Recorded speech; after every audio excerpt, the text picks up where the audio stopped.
بسم الله الرحمن الرحيم.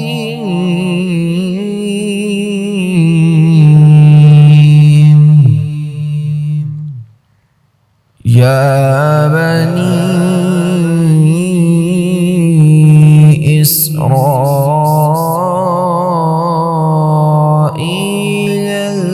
اذكروا نعمتي التي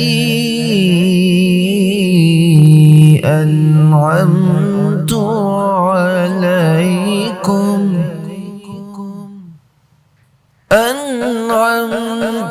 عليكم وأني فضلتكم على العالمين.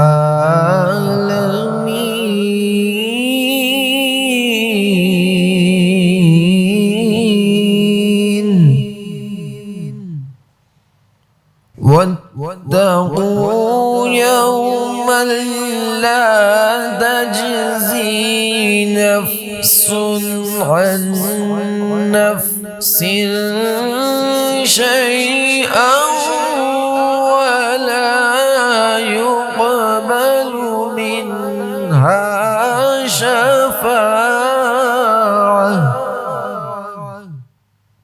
ولا يؤخذ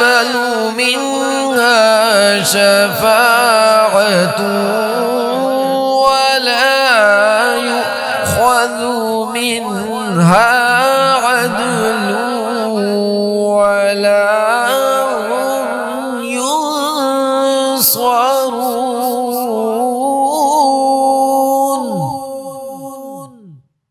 وإذ نجيناكم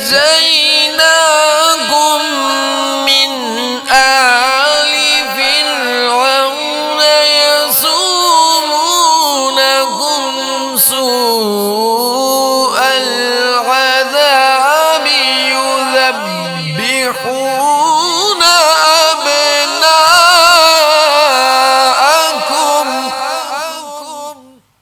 يذبحون أبناءكم ويستحيون نساءكم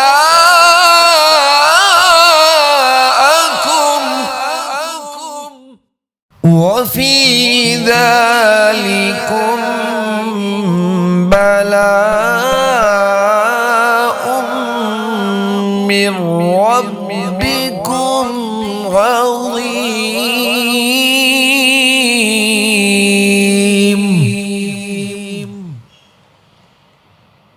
وإذ فرقنا بكم البحر فأنجيناكم وأغرقنا آل فرعون وأنتم تنظرون.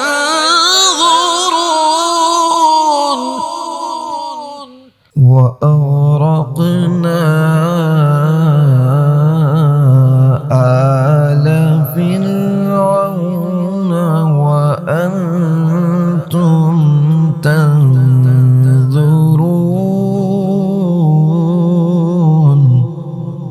صدق الله